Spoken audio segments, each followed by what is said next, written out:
The losers bracket final, game number 1 of the best of 5, and we have a rematch. The KD Seagents are playing against the KD Agents. The last time we had the KD party, or the Agent party, it was the red team, the KD Agents, that won it with a 3-1 victory. We'll see if they can now take it again. They just dropped into the losers bracket from the winner bracket final, because they lost to Sometimes You Win, who really stepped it up and had a pretty epic performance there. Now that we're heading into this series, the question still remains, who will join Sometimes You Win in the grand final and fight for the tournament victory. So the loser of this series gets 3rd place, but I am curious, can the blue team now get their revenge, get the big victory and take it? Or will the red team be victorious once more? They are kind of warmed up. They already played, obviously, one best of 5, so that's in that sense good for them. But I suppose that there were a couple of warm-up games for the KD Seagents at least as well.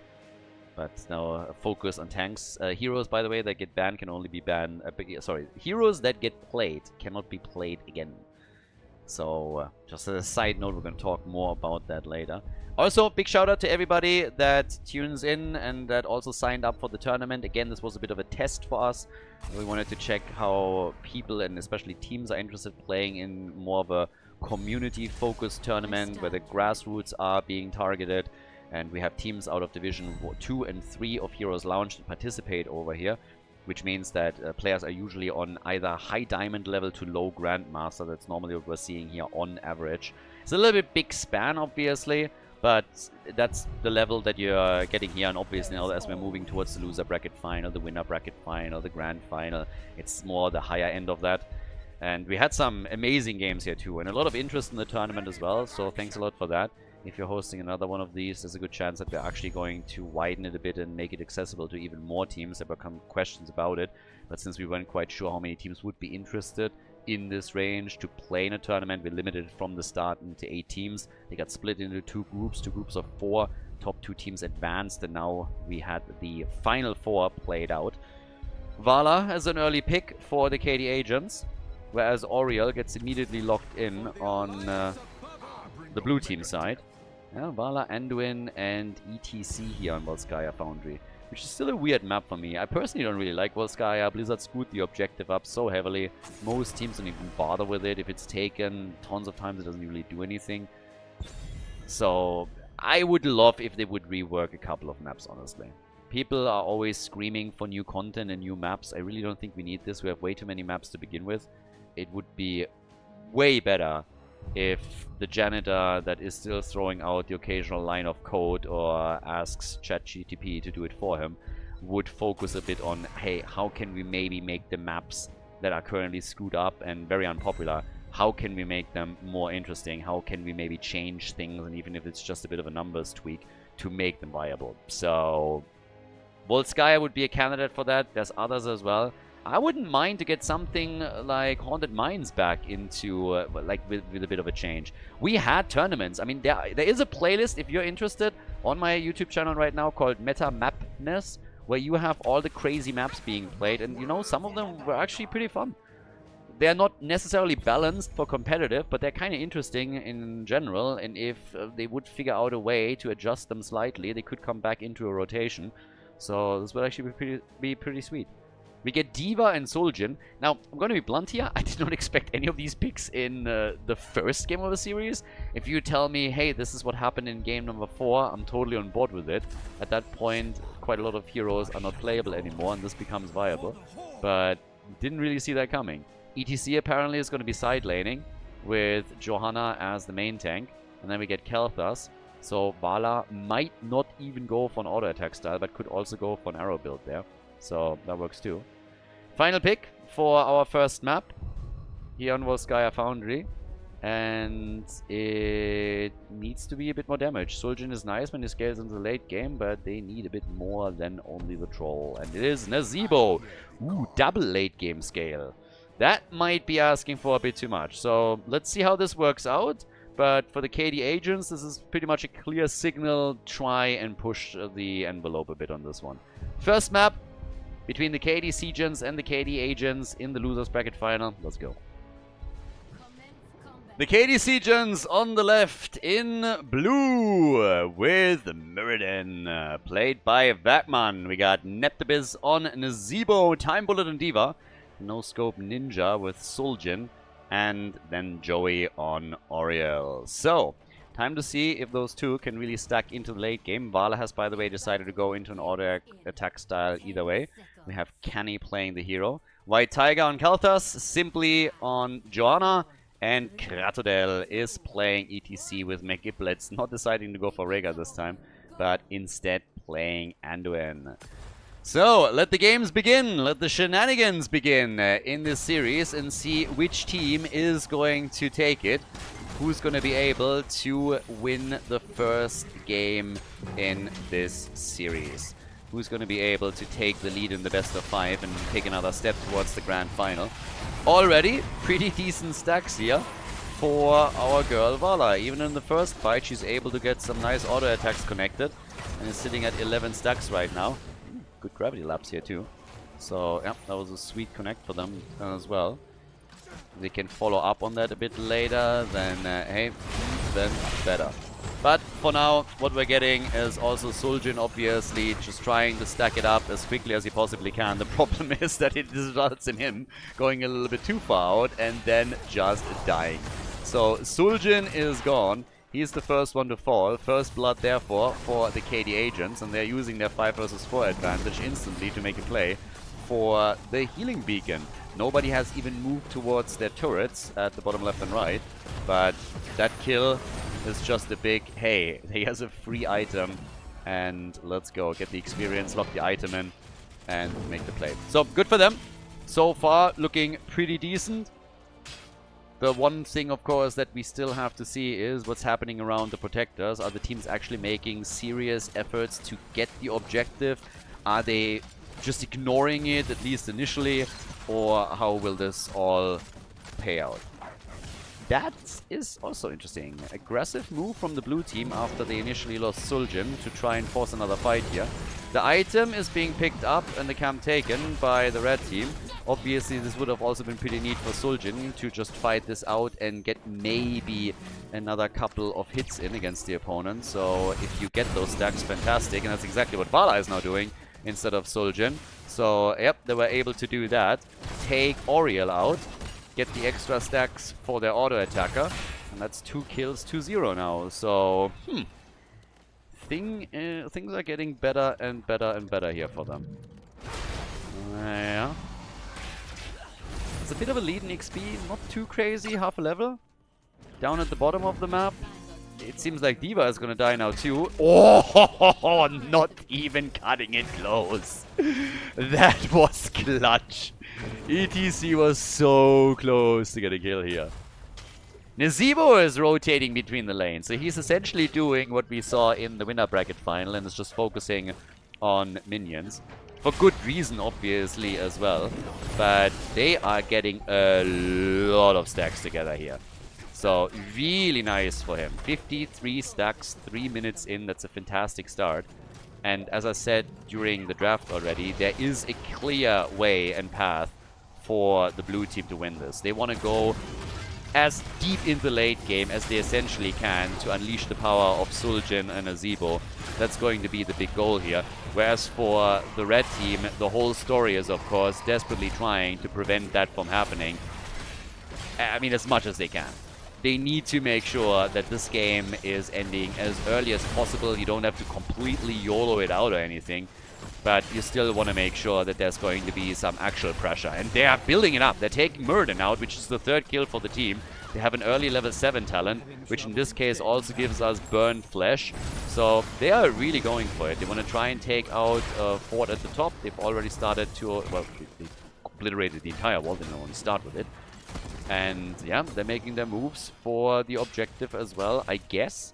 Or at least they could. Suljin has gone for Arcanite access now too. Not really a lot of stacks on either, neither than level 7 nor the baseline talent. But the red team is on 63 stacks for Vala now. Great for her. And they're starting to go for the objective now as well. So yeah, they really want to accelerate things a bit. And again, you don't have to YOLO. You don't have to go too crazy around all of this. just make sure that you're making a couple of decent plays, that you're, and when you have an advantage, that you actually, you know, push with it. That's going to be important here. If you're ahead, just push the envelope, try and get as much out of it as you possibly can, and then Bob's your uncle. So, a couple of Storm Bolts still being YOLO'd out over here. At the same time, down to the bottom of the map, ETC is holding the line. Keep in mind, he's actually played as a side laner, so for team fights, they have a lot of additional CC. Stage dive is likely for him. Khaldor's maybe a bit far out, but yeah, he's going to be okay. So they're already starting the next fight up. Little nice explosion here. Damage against ETC, but not enough to seriously threaten his life or anything. Blessed shield. Now that they have level 10, the ults come in and instantly utilize. Quick kill against D.Va. Mirrodin is pressured back too, and they are opening up another wall here. And with their heroic talents, they can of course now get even more aggressive. Make some moves here and see if they can potentially go and take one of those forts out, even without the help of an objective or anything else. But yeah, the attacks, they just keep coming here. Suljin obviously building his level 7 whenever he has an opportunity to do that in these big fights. Hasn't died since, so he's keeping himself as safe as he possibly can. And now they're about to lock in their own heroic abilities. But Nazeebo, he's been rotating and he's 100 stacks. If they go to 20, he will have the stacks available. This is not going to be one of those games where you hit your Storm Talons and you're still not sure if you can actually complete it during the course of the game. So this won't be an issue for him here. Now, with level 10, we got, by the way, Pyroblast. Sorry, I kind of slipped my mind to actually talk about it. But Pyroblast is in for Khaldor. On the other side, we get Bunny Hop. And, oh, talking about D.Va, she is the target again, and she is dead. Mosh Pit right there, not a problem. And that's the kill. D.Va is gone. And they have now 2 healing beacons and could technically try and push through the middle again, which they are more or less immediately attempting to do. So this is a really, really nice start for them. Now, quick reminder, they are not yet in a position where they have taken any structures down. And we are now 12 minutes into the game. So you want to get to a point where you can start taking some actual structures apart here and really, really punish your opponent. They're not there yet, but they, I assume, will soon get to the point where they can at least take the top lane fort out, for example. So, yeah, we'll see. Pyroblast not used. I would like a nice pyro kill. Vala's at 103 stacks, by the way, so she has 2 quest rewards now. Suljin is super low on his baseline. It's gonna take him a long time to get to 30 when he gets the second swing on the Arcanite axis. He has 33 stacks on that, so that's not too bad. But for him to absolutely unleash his power is gonna take a while. Pyro, they are gonna be fine. Just easily, it's a cooldown trade. It's a cooldown trade, and that's one that Khaldor obviously loses against the Aegis. So, yeah, he either needs to play around it, or they're just fine that they pull that off. Whoa! That was neat! They go for Mirrodin, nearly get the kill there, and, well, as I say nearly, in comes Jojo with a quick shield glare, and that takes Mirrodin out. Mirrodin gone. That was a neat one. They were barely saving their own heroes, and then they got the kill. And now they're pressuring the top again. It's essentially a 5 versus 5 nearly the entire time, as it is a continuous fight. And the lead in experience obviously widening, which is fantastic for the red team. But the big question that will still be asked is, can they get their stuff done fast enough? That's the big question right now. And with them getting more and more items, they should be able to push this. Nobody has... I mean, the blue team is always trying a little bit to go for the protector, but not really too hard. They're also still a talent behind, so that has been playing a big role for them. And that was a bit of an issue that they needed to deal with. But as it stands right now, the team on the left side, the KD Seagents, they're still waiting for their first kill in the game. Now they have level 13 talents, at least. So that's something. And the next hits are coming right now. So, yeah, next attack is already slowly up. Actually, the red team has also gotten a bit of progress. They might want to try and go for this after all here.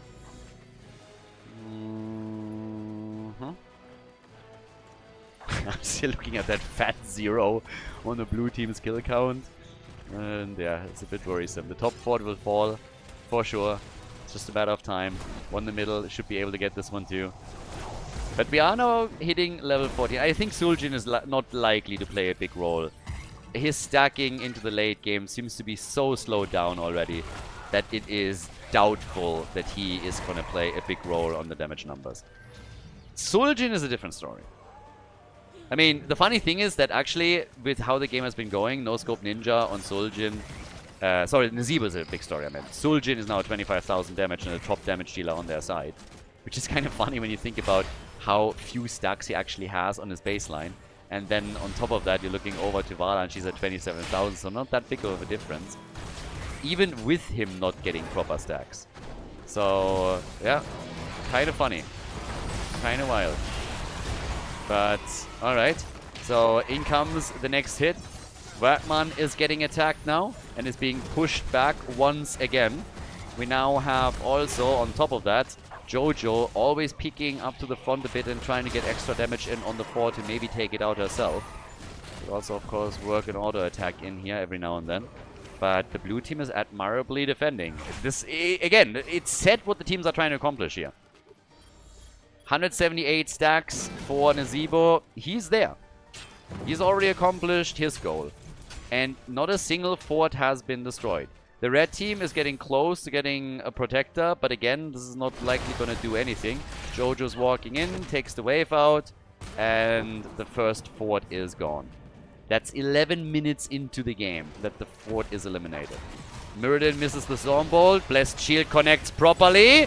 Now they could try and get the hit. Mosh Pit, bye-bye Oriel. Nazeebo is a bit low and could also fall, but they actually didn't go for him. Instead, they're dropping a Pyro, and that's not going to do anything.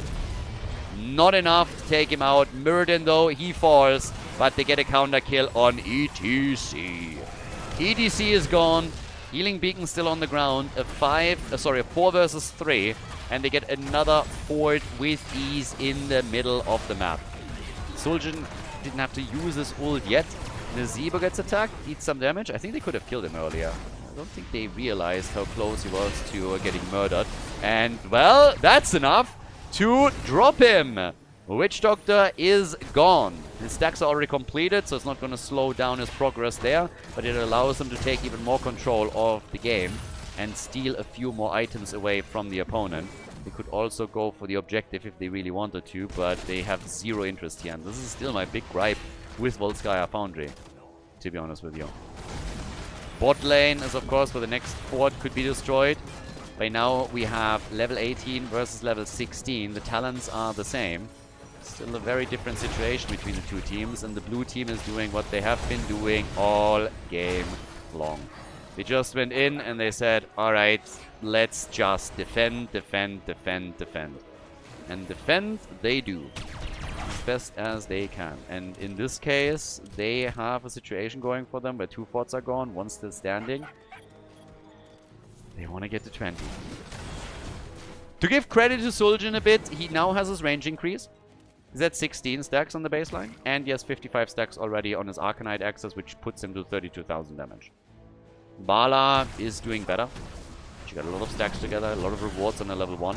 She hasn't died yet, so no problems with her attack speed. Yeah, that one is likely going to, well, maybe not fall, because the rotation is coming. D.Va is on her way, but yeah, the minions might actually finish this off. Probably not, but it's very, very low. But the flank is coming. ETC, who did not go for stage dive. Keep that in mind. He used his Mosh Pit already a few times, so he can't just simply jump in. He's still at the top lane. But the red team is soon going to get to level 20. And then they really have to use that 2-level advantage, that big gap in experience, to get even farther ahead. And there it is. So now we have Farflight Quiver for Vala. Immediately moving forward with it. Flamethrower as well. Lots of range tools for them. And ETC has gone into death metal. The fort at the bottom gets destroyed. There's only 3 defenders right now, and they're immediately starting to be more aggressive around it. Whereas Mirrodin comes in with a nice zoning Stormbolt, and boom! See ya! Nazeebo is dead. They try for Oriel, and woo! She explodes. thanks to Khaldor. Simply survives. That's actually nuts. And now they got a 5 versus 3 on the map. With a few more heals, they should be able to do a lot here. Meridian absolutely hates what Vala does to him. Thought he was safe and was quickly learning that that is not the case. Suljin is gone too. They're absolutely tearing through them. KD agents, like hot butter through cheese, do they move through the bot lane now. Big wave in the middle. After the forts got destroyed, now they're moving for the keep and they're not stopping there. They see that core in range and they're instantly starting to go for it. Vala is just going for it. One auto attack after another. And now they're taking Meridian out. They're going for D.Va. She's dead too. It's a 5-man team wipe. The entire team is gone, and the KD agents, they had one job and they're executing it perfectly. End the game early. That's exactly what they're trying to pull off here. And the core falls to 30. Falls to 20. This is the lead in the series. The blue team just couldn't drag it out long enough for Nazeebo to make the difference here. Red team takes the lead in the best of 5. Before we head into game number 2, make sure that you subscribe to the channel if you haven't done it yet so you don't miss out on any future content here on Khaldor TV. So, game number 2, KD Agents. They have won game number 1. Now we're going to Battlefield of Eternity, our second map. And yeah, KD Agents again, they were clearly playing for the late game. That was the whole idea here. Get to the late game, survive, and then use the power of Nazeebo and of Suljin to win the game as they keep stacking up and unlock their big power spikes. And for the KD agents, it was just important that without rushing it too much and falling into a trap of staying too long, you know, they just slowly move and make their play. And that's exactly what they did. So good for them. They were able to win the game before it became a huge problem. They netted the kills when they needed to. And straightforward performance from both teams, but the red team just a little bit better here. Now, they were the favorites considering that they won the game that two teams played already in the winner bracket in the first round. But even back then, the blue team did pretty well. So now we'll see if they can turn it, if there's going to be an extended lead for the red team. 10 heroes that were played before can obviously not be played again, so those are already out.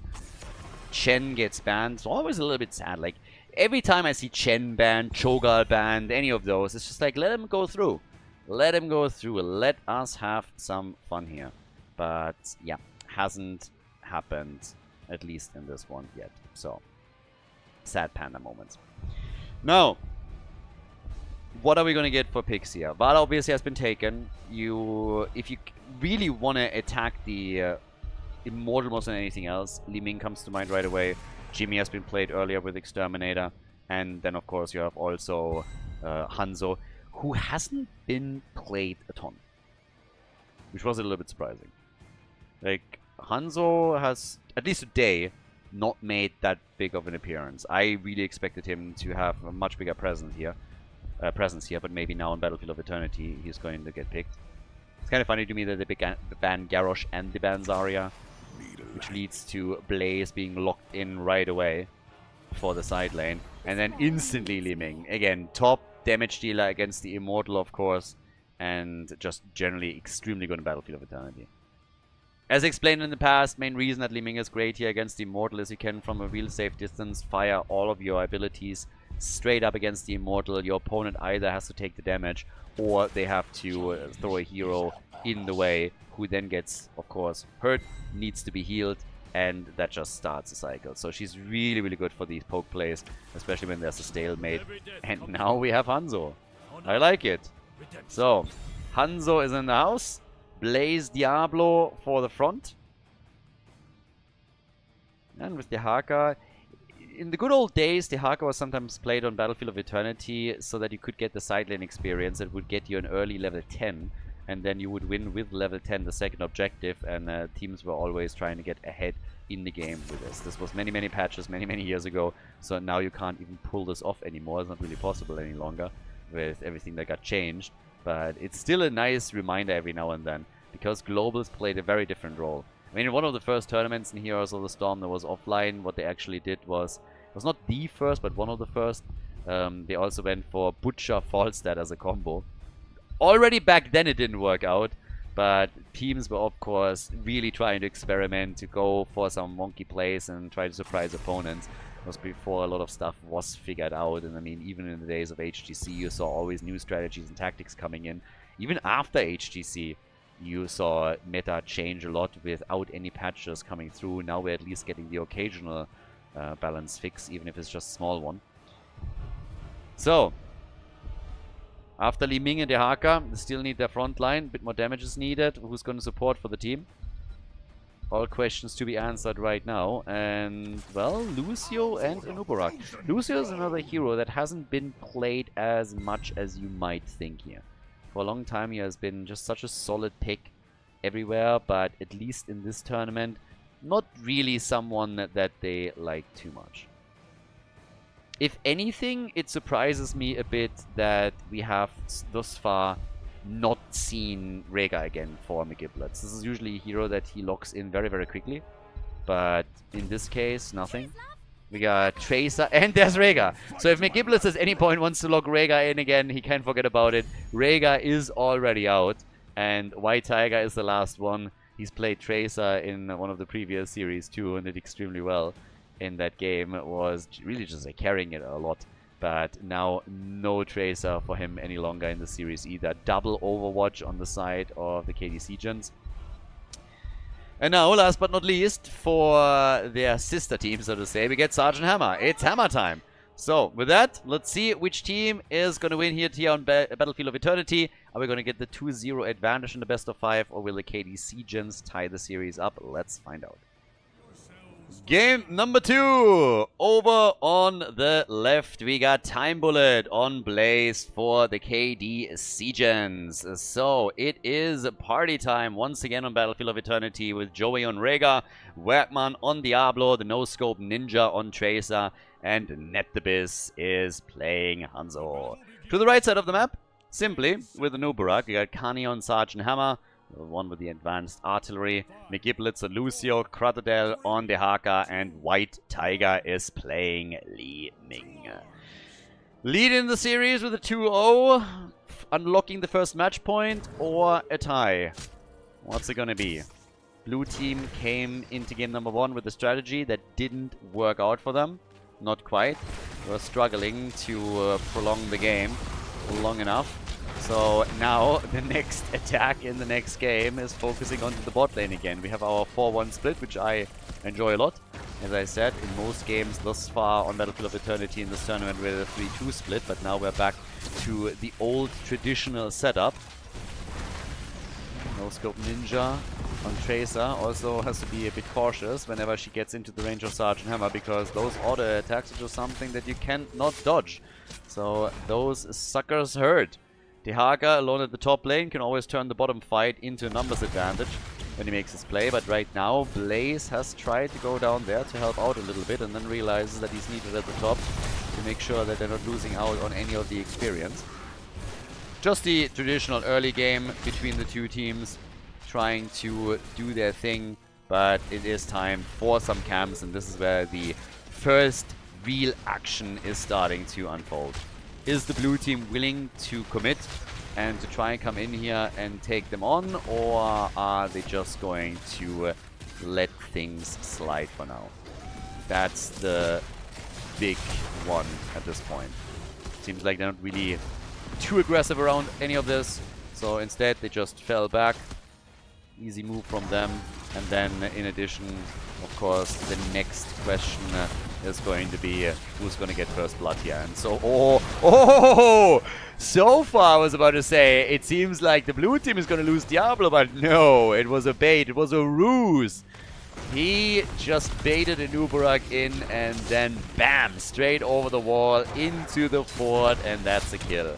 Gets pinged immediately, so a nice round of applause. I think he deserves one. So nicely done, well played, Diablo. He deserves his 5 minutes of fame here, because that was a sweet little move that he just pulled off to get the first blood in the game and to make Anubarak look a little bit silly. So job well done. Now at the bottom of the map, Blaze still pushing and just doing his thing. We now have level 4 on both sides. The first camps are up, and it's party time. Immortal number 1. Which team is going to take it? Raw damage on the Immortal. This is where Hanzo is likely going to win it for the blue team. But of course, team fights is another thing that the teams are going to be looking for. For Sergeant Hammer, the problem is that she still doesn't have the mobility that she is going to need to make a bigger dent in any of this. So that is definitely a bit of a concern or a bit of an issue. And yep, already we're having small plays being made here for the halftime show by both teams, but the winner is the red team. They are slightly ahead. Now, not by a whole lot, but they have taken a slight lead over the opponent's team. Yeah, good for them. Now, there is a quick defense set up by the blue team. And the red team still trying to push. Sergeant Hammer becomes the first target, but not really doing anything there too crazy yet. Hanzo is obviously the one on the left side that is trying to solo all of this. I mean, again, like, why wouldn't he? Now, the one thing that is really important in that context, though, is that the Haka is trying to defend and distract them as best as they can. So it's a real race, but it seems like the red team is winning it with just barely any... Oh, they lose it! The final hit that connected. 278 hit points. Hanzo getting another ability out, and now after Nubarak falls, they are also getting a kill on their Haka. That's a double kill right there. The early level 7 talent and a weak-ass Immortal, but an Immortal nonetheless. So the KD Seagens have taken the lead here. 3 kills to 0. And now all of a sudden the chance to flip this. To flip this series a bit and make big plays through the bottom of the map. Potentially take a fort out too. And if not, then at least start to damage it. So, yep, not bad. This is a really nice moment for them. This is actually putting them into a very thankful spot where they might be able to control us a bit, get some momentum, make the play, and give us another draw. We had so many amazing games in this tournament already, and a lot of them obviously just going blow for blow the entire time. So this might be just another one. Red team with the attempt to jump in deep and get some damage connected thanks to a Nubarak. But that dive comp has to be really careful. Now that Sergeant Hammer has mobility, it's a little bit easier to catch up with all of this. But you can tell that the KD Seagens feel a bit emboldened and are looking at this saying, alright, we have actually a chance to make some proper plays here. So let's try and see if we can do any of that. There they come again. They get the jet propulsion on Sergeant Hammer. And that is another kill. So, yeah, things are looking up for them. They're doing okay here. Diablo attacking, getting stuns, getting wall connects. Then you have Blaze with the jet propulsions. Him now at the top defending the lane. And the red team, they are starting to have a bit of a problem here. Experience being one of them, because they're a level behind and the next objective just got announced. So it's unlikely that they're going to... maybe after the halftime show they're going to get level 10, but before that, highly unlikely. Don't think there's a way they can actually pull that off. So, yeah. Will be a bit rough. Now, of course, there's always a chance to bring this back, and I would also not put it past the blue team to maybe screw this up at some point. But they won the first objective. They're going to try to lock more in. And we'll see if they can. Already here we have the next attack being made. Seems like with level 10 abilities and 4 kills to 0, the red team is rethinking their approach and have decided that it's probably not the best idea to try and be aggressive here. Gotta admit that I agree. I don't think they should go too hard on this one. But they are working some damage in. Actually, more than I thought they would. They're still poking from the outside despite the fact that they're half a level behind. The Haka is taking experience for them. At the bottom of the map, they have also done the same thing with Sergeant Hammer. So they're getting a bit closer to their own heroic abilities. But even before that, they've now gotten a bit closer to grabbing some hit points of the Immortal. Now, they're still losing the fight. Don't get me wrong. Not in a position where they can all-out battle for it. But they are trying what they can here. And as things continue, they now get access to the next talent. And with that, they can do some actual fighting. Is that gonna be enough, though? It's gonna get tricky for them. It's gonna get really difficult for them. Not gonna lie, because the Immortal is already so low. There's not really a whole lot that you're gonna be able to do here. So, yeah, it's a little bit on the tricky side. Currently, Diablo at least goes down. Huge fight, and everybody is drawing everything they have. Big ult from Hanzo. Hanzo gets the kill on Sergeant Hammer, but then Li Ming goes in, gets a kill and reset as she avenges him, and Tracer falls. So the blue team has lost 3 heroes. They still want to get the objective, and they do, but it results in another kill against them. Blaze is now gone. I honestly don't think this was worth it, especially with Rhaegar now also going to get killed. He gets the Ancestral out, but he's completely surrounded, and he falls. That's 5 kills to 5. Granted, they get the Immortal, but, I mean, let's be honest, that was not worth it. They're behind in experience now, and this Immortal is not gonna get any real damage for them. Yeah, that one hurts. And it hurt way, way, way too much. So, tough times for them. And now it's just a question of what the red team can do after they recover. I gotta say though, that fort took a lot more damage than I thought it would.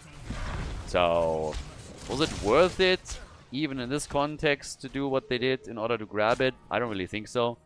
I still think it would have been better for them to just play this slow. I don't think they needed to... I mean, again, it's not a question of like going for the Immortal and losing. It's a question of whether you are waiting a little bit and trying to buy some time, defend your own Immortal, and then make another grab for it. And they just didn't do any of this. So they find themselves in this really awkward spot where it's just... yeah, they just lose too many heroes. They get the Immortal, but they can't push with it. So was that really worth it? I don't think so. Delay the next time and go for a second attempt after a few of the heroes respawn, and I think you are in a much better spot. But right now we have 5 kills to 5, the early level 30 talent for the KD agents, the team that's in the lead here. Tracer with the minion wave can easily take the topside fort out. I don't think there's any illusions on the red team that they can save this. And these guys aren't stupid. But they poke at the bottom of the map now as they think they have a chance to return the favor and maybe take a structure out as well. Blue team is of course responding and attempting to defend as best they can. But, yep. Off we go. 5 kills to 5. Damage output, Li Ming is not even the top damage dealer for the red team. She's at 23,000. Sergeant Hammer with all of those auto attacks finds herself at 29k, which is also top damage in the game. And if you look over to the damage numbers of the KDC gens, they have Tracer at 18 and Hanzo at 19,000. It's not really too much in comparison between the two, but more than enough, of course, for now. So, yeah. And Sergeant Hammer instantly is starting to fire this up again. Hanzo on the other side, he's going to be the big boy for the blue team as previously. So nothing has changed there. The halftime show is a more or less even trade, but the red team has a slight advantage, actually nearly 2,000 hit points. So not really going that great for the KDC. They had so much momentum and they kind of threw it away. But the red team has to be careful that they're also protecting Sergeant Hammer now. There's a camp at the top pushing. That is bad news for the blue team's fort. Diablo. And on 16, there's of course going to be more damage on Sergeant Hammer against Diablo 2. Tracer! And she's gone. Like, no way that Rhaegar saves her here. The Ancestral was attempted immediately, but it was too late. So now there's more momentum in the hands of the red team as they're just able to get another quick kill. That's kill number 6 for them. And they're working on the objective. This is likely going to be the first Immortal that they're going to get.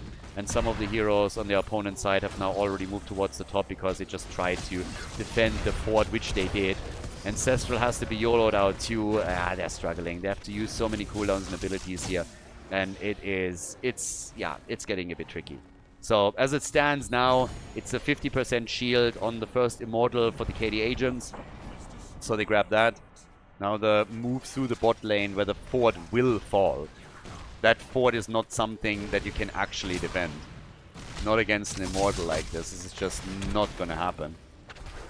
And, well, 16 could come pretty soon. And who knows, maybe they are willing to push farther than that. Napalm for Sergeant Hammer, in case you haven't caught that yet. So they are more interested in trying to push with Sergeant Hammer and use it as a tool than they are interested in just simply getting some kills utilizing the EFG. But the team fights are still happening. 5 versus 5 still, and here's the 16 talent. Yeah. The ult on Hanzo is already out. With the 16, we're getting mechanical know-how. Okay. Didn't expect that. Fair enough. I thought they would just simply go for the Giant Killer ult on 16. Not ult, for the Giant Killer talent. But with Diablo eliminated and now down for the full duration, that allows them to take the keep out too. So they are getting tons of damage in. And that Immortal isn't done yet. They are looking to go for the core. They want to head straight for the 2-0 lead in this. And they can definitely do at least some damage. They might not be able to win the entire thing. I could have seen them stick around a bit longer. Diablo's down for another 10 seconds. I thought at least some hits from Sergeant Hammer and Liming to take off a few of the hit points, but they decided against it. Instead, they're moving towards the top, which isn't a bad choice either. The idea here being to take out the remaining fort that is still standing. Now, we got 39,000 damage for Sergeant Hammer and 27,000 for Hanzo. Yeah, 5 kills, 2-7 right now. And let's see, blue team is playing a little bit slower now.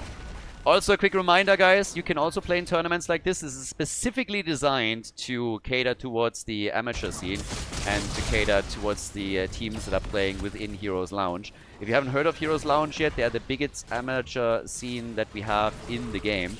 They're European-based, but you can even play if you are a North American player. In fact, they have several players within HeroesLounge that come from North America. And you can sign up as an individual player or as a team. You don't need a full 5-man. Teams here, obviously all playing within that context. And, well, Rhaegar gets wrecked. A bit surprised that they're even pushing for this right now. But yeah, Rhaegar goes down as they're retreating. And they're killing Tracer too, just as the Immortal spawns. So, if you want to play in a tournament like this, if you want to have a bit more fun and really just play with like-minded people that love the competitive aspects of Heroes of the Storm and don't just want to have Hero League games all day long, but you want to theory craft a little bit and really work on strategies, then make sure to check them out. HeroesLaunch.gg. All the infos can be found on the website, or you check out their Discord. Well, and when we're checking things out here, then it's Liming just going absolutely absurd with her resets and her kills. After they've taken out the initial 2 targets of Rhaegar and Tracer, now they go for Diablo and for Hanzo, and that opens the top keep up even before they're even making a play for the objective. Honestly, if they gotten those kills right away, they could have gone for the core too, but they take the keep out. That means more and more catapults in, and now they can turn their full attention towards the Immortal and try to eliminate that one too. And if they get the Immortal here, especially if it happens with a relatively big shield, then it is more or less a given that the 2-0 lead will be claimed by the KD agents. I mean, these guys are full on ahead now. And for the blue team, it just means fight, fight, fight, and do it right now. It's the only chance that they have. Because at this point, once level 20 hits, it's going to be even tougher. So you have to make your play right now, while you still have 16 versus 16 talents. The even talents are really what could potentially win the fight for them and allow them to turn this around. But currently, it's not looking good. Blaze in trouble, he goes down. Rhaegar dies, his ancestral never connected. Diablo is dead, and here come the resets. Liming absolutely crushing it as the catapults are already damaging the core. It's a 5-man team wipe as the KD agents with 16 kills to 5 win game number 2 in the best of 5 series, and they put themselves ahead neatly with a 2-0 over their opponents here in the losers bracket final of the Underdog Cup. Nicely done, GG, well played.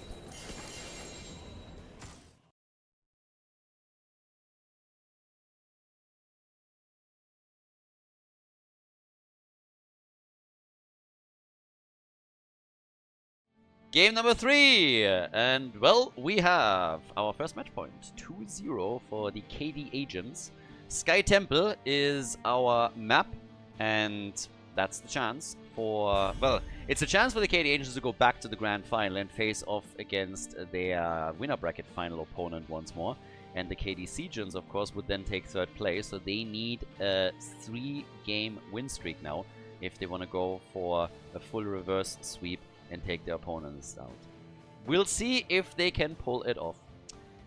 Now, before we head into this, again, quick reminder, guys. Patreon.com/Khaldor if you want to support the stream. Best way to support it. The question pops up pretty regularly. What's the best way to support the stream and the channel? That's actually it. The esports coverage of the last few years in Heroes of the Storm wouldn't have been possible without the support there. So big thank you to all of the supporters. Once again, I really appreciate it. And if you want to support the channel and want to help to keep the esports coverage in Heroes of the Storm alive, Blizzard abandoned it a long time ago. We didn't. We're still trying to fight the good fight here. If you want to support us in that, the link is in the description if you watch this on YouTube right now. And if not, again, you can just check out the Patreon link right there. Really appreciate it. So thanks for everybody that's considering to support this here.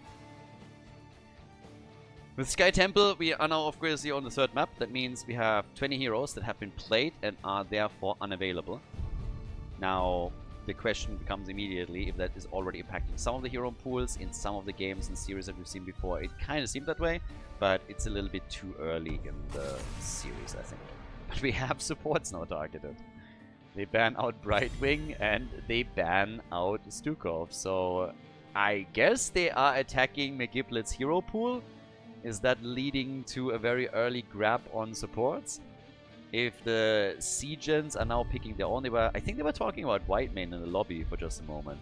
So I suppose there's a chance that they grab this quickly and limit the pool of supports even more. But it's not like you're gonna run out of any. Worst case, you're playing with Lilio Morales or something along those lines. But there's plenty of supports still available for the picking. But they are clearly targeting McGiblet's hero pool. And do they do that even more by picking a support first? Or what's the idea here? Ah, they go for Hogger. We're on Sky Temple, and it's Hogger time. You know who we haven't really seen in this tournament? Abathur.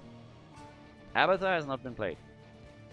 Neither has been Cho'Gath. Cho'Gath at least was banned a few times. I think Abathur didn't even get the courtesy of being banned. Which is a crime, if you ask me. Slug is still the best. But the agents. Genji and Sonya. Okay, the Eminem of the Storm has now been picked. The first one that looked at her and thought, that looks like Eminem in an orange wig. Like, he should not have shared that knowledge. Once you see it, you can't unsee it. And every single time Sonya gets banned, I looked at it, and at least for a second, it crosses my mind again. It's probably the reason why Genji wears a helmet. He has a similar situation going for him. We got Tyrael and we have Greymane. So Sanctification with some Greymane support would be pretty neat. And obviously Sky Temple oftentimes comes down to a battle on the boss, where Tyrael plays a huge role if he gets a good Sanctification through. So that's something to consider. Uther gets banned. And they're really targeting supports now. Uther banned, Stukov banned, Brightwing banned. Nobody has taken one yet. But with the KD agents picking next, they of course figured that they could do a little bit more damage in that role. Also, Greymane with a Divine Shield is pretty strong. Would have been funny if they now went for some kind of like double support play on top of that too. Now Gannis is out. Yeah, his survival skills in some of the games were pretty insane. So, which support are we going to get for the KD agents, and what else are they going to grab here?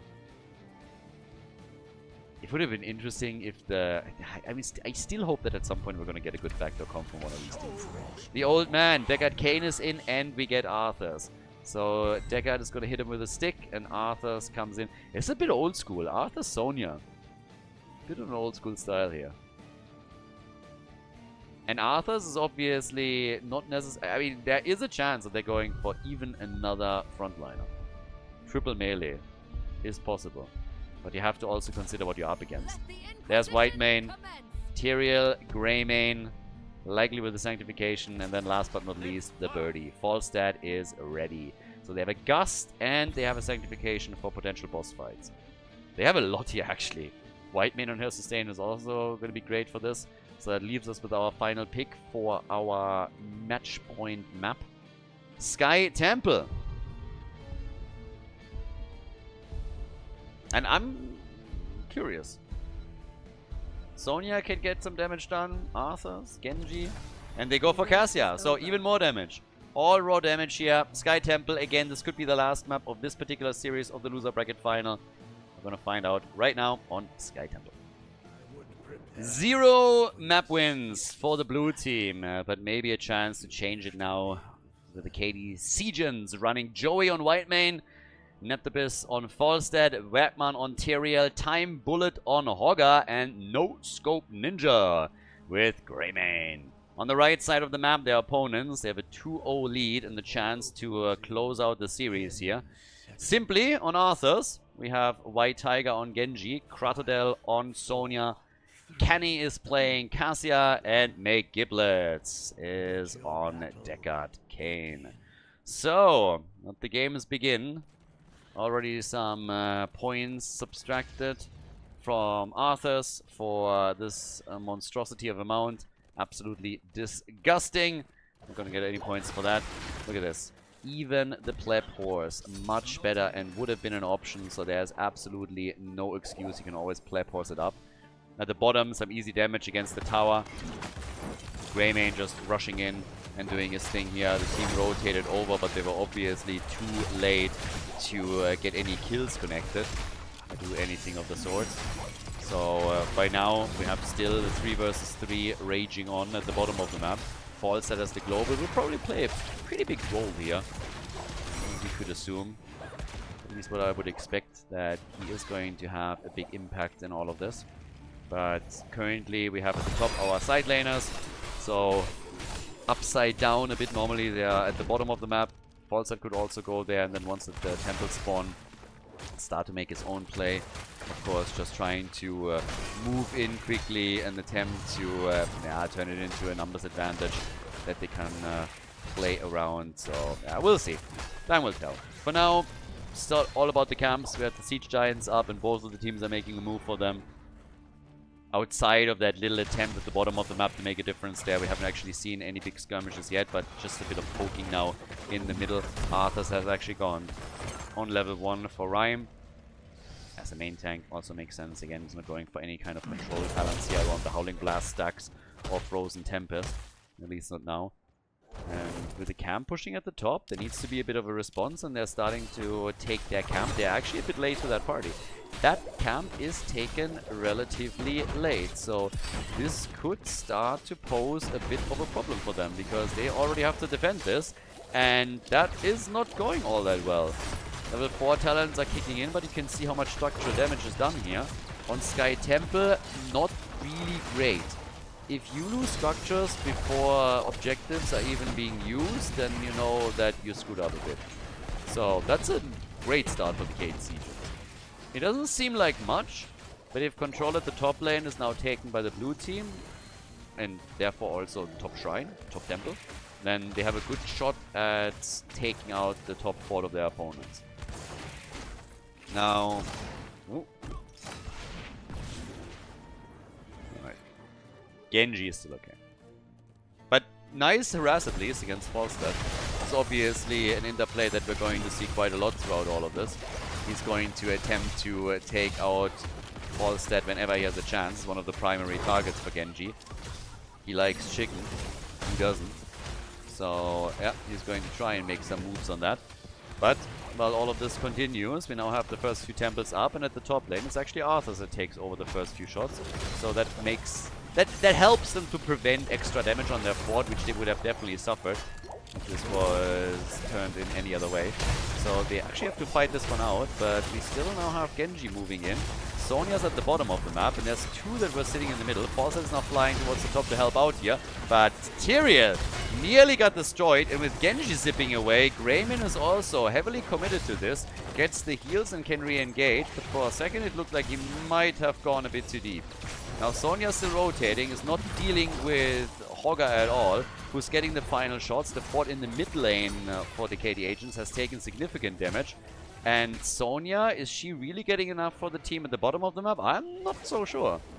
7 talents are in for both teams. But that is, or that would at least concern me a little bit if I was the KD agents. Can they finally get those kills in? Everybody's so low. Genji comes in, tries to get the kill, and is not getting it.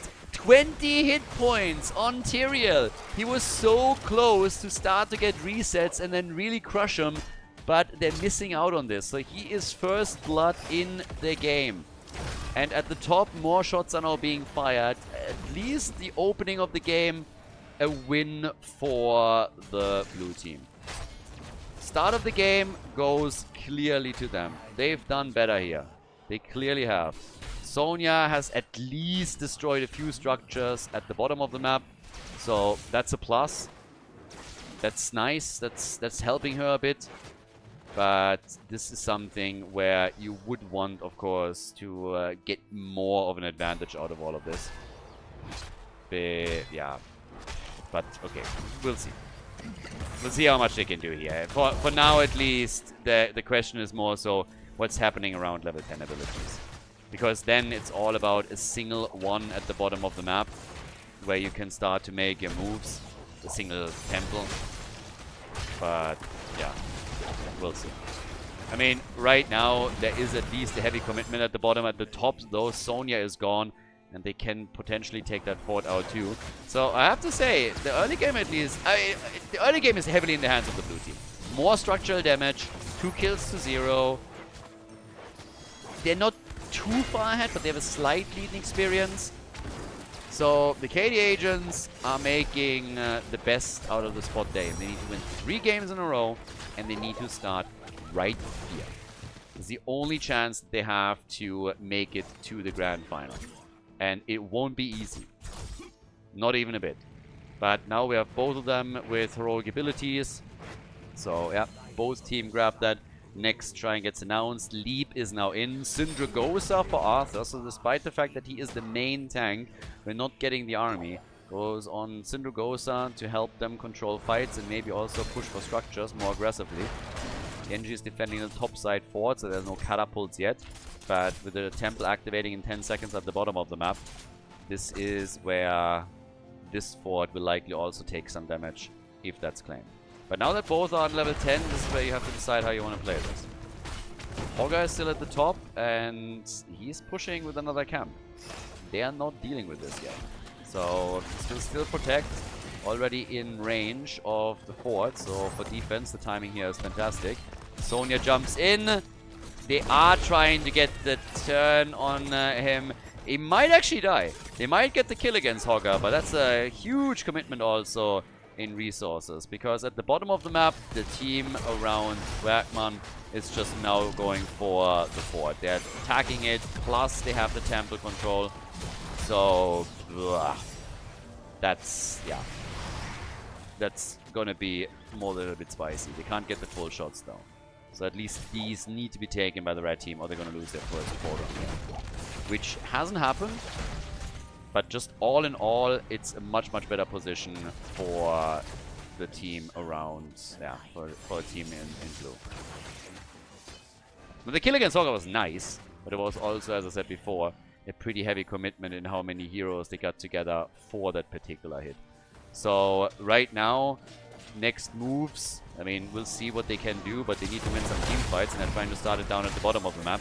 Cassia, she didn't go into stacks or anything, just trying to fire it out and also help out Deckard Kane a bit, but that fort is low too. Sonya is now going towards the top, gets a leap, and can they get the kill? Looking good. Nicely done by Genji to dodge out on the gust, and they get the connect on Falstad, take him down, and drop the fort. So finally a really good move from the KD agents here.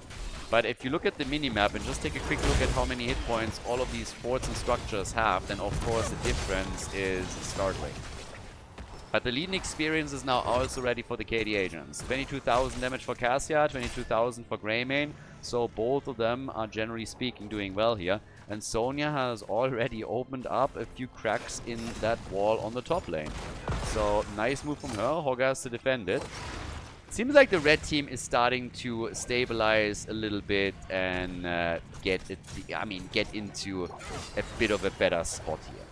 They're doing okay on this. but they're still not in a commanding lead or anything. I mean, just look at this. It's kind of crazy how much damage was done to all of these forts. They're all still standing, but they will be picked off sooner rather than later. Double temple activation in 19 seconds. And then, of course, we'll see what they can do. Team fight popping off down at the bottom of the map. So another opportunity to maybe get a kill. Tyrael is instantly getting attacked here. They also have Sonya starting to rotate down, so she wants to connect the leap.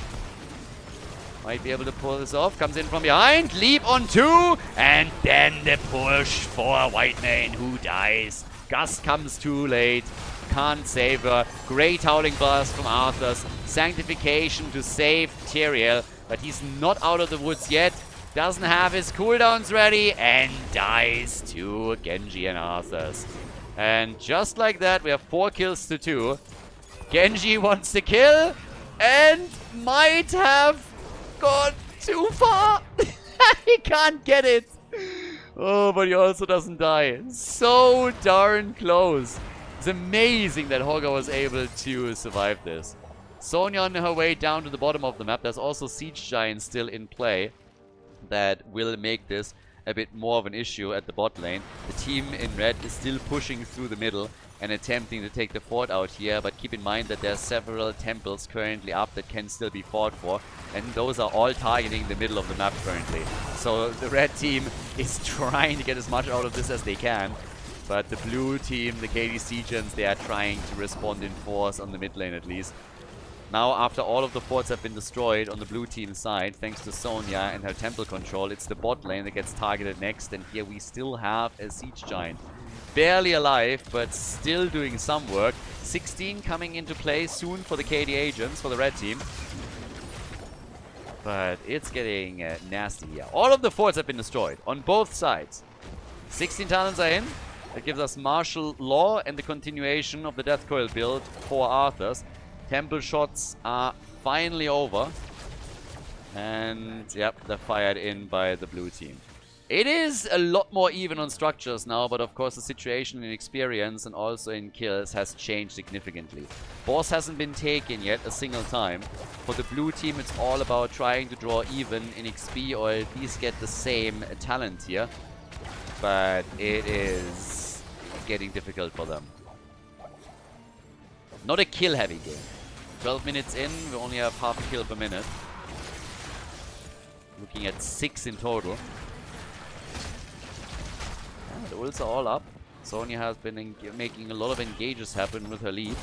And is going to attempt to aim for that again. That flank leap earlier was actually kind of nice. She essentially walked between them and then leapt on the spot to get the stun against both of them. And it was coordinated well with Genji too, who capitalized on it right away. Now, 16 is soon ready. Now, don't forget, there is a boss up and we have Sanctification and Gust. They actually want this, but it gets called out very early. They seem to be committed, though. They seem to be committed. Here comes Syndragosa. Full team isn't quite there yet, and Syndragosa has essentially done nothing. That dragon needs some glasses. Shockwave connects. Cassia in trouble. She gonna be able to get out? No. Greymane comes in, gets the kill. Deckard Cain was a moment too late, and now it's a 5 versus 4. They can re-engage on the boss and try and take it here. Genji coming in from behind to try and drop Falstad. Wasn't successful there either. So this is where the blue team makes a bit of a stand and is trying to win this one. And they get another kill. Genji is gone. They have to really retreat here. Boys, you have 3 heroes left. None of them a damage dealer. That boss is not gonna make you happy. I'm sorry. This is just not gonna happen. So, yeah, boss is taken on and will travel through the bot lane to try and drop the bottom keep. That was a great move. There are still a few camps pushing, but this was an important one.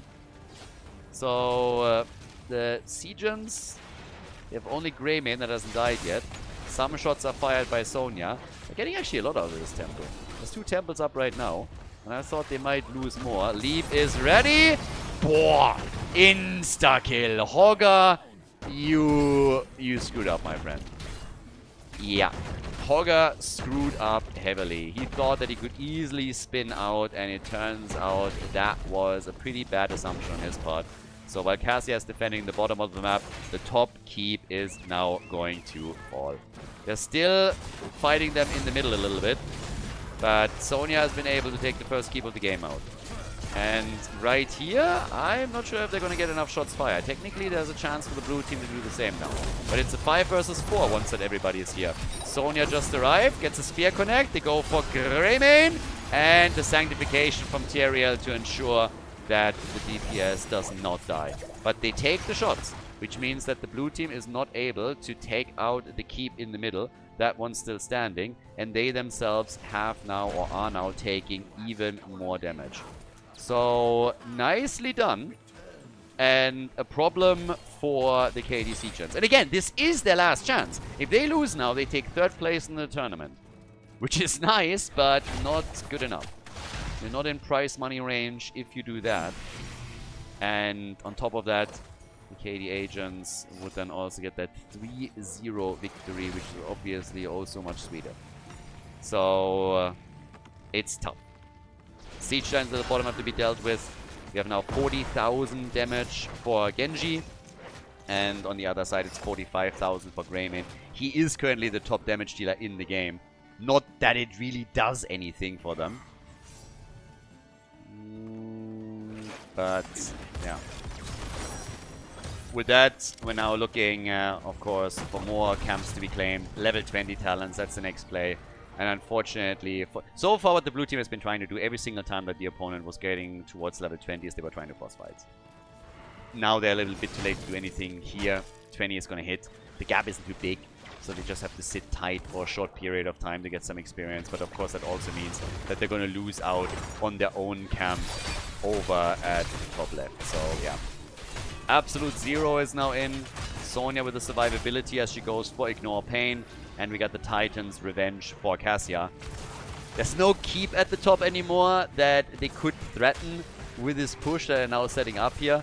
I don't think that they're really attempting to go for the core with this play. That would actually shock me a little bit. But they can buy more time where they might be able to get some shots in through the top temple that is spawning next. And it will attack the keep. So a second keep going to be attacked. Boss, by the way, up in a minute and 40 seconds. This could still play a very big role here. Blue team is still on full defender mode and hasn't moved on to the top lane yet. So they are going to take a lot of shots in that middle lane. And Hogger is still at the bottom of the map, dealing with the Siege Giants. Understandable why, but that mid keep is losing hit points very quickly. So, well, I think they accept that at this point that this is going to be lost. Middle keep is gone. Yeah. They retreat after they have enough shots fired. They don't necessarily need this right now. They're angling to see if they find a good position to get some hits through. And then do their own thing here.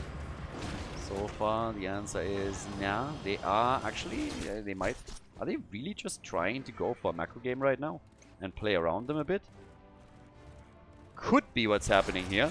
They rotated down to the bottom of the map and are trying to make a play, but as they siege up, the opponent just shows up to defend and they're retreating once again. So not willing to go for anything too crazy. But yeah, Siege Giants have still been taken, so they're getting quickly locked in.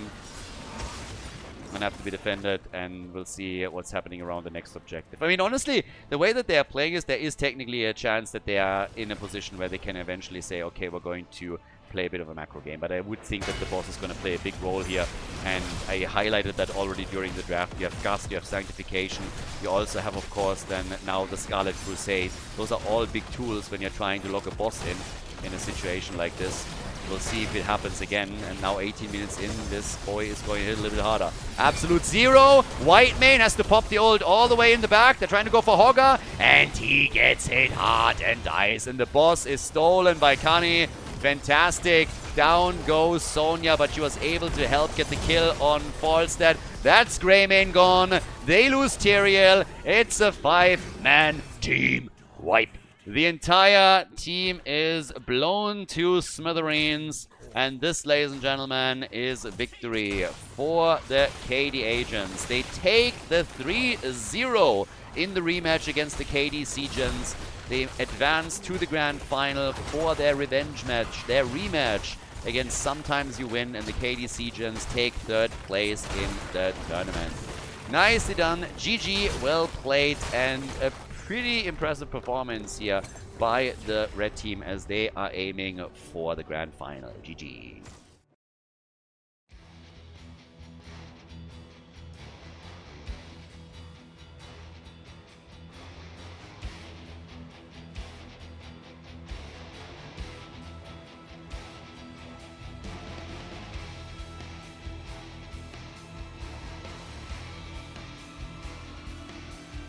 Thank you everybody for watching the video today. I hope that you enjoyed the show and the commentary.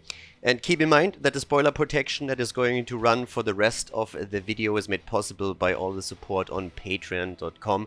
So guys, if you want to support my work, if you want to help me start new projects and keep the spoiler protection in place, please consider heading over to patreon.com/Khaldor. There's also a link in the YouTube description, and check that out. Thanks in advance, and see you guys next time with more esports coverage here on Khaldor TV. Have a great day.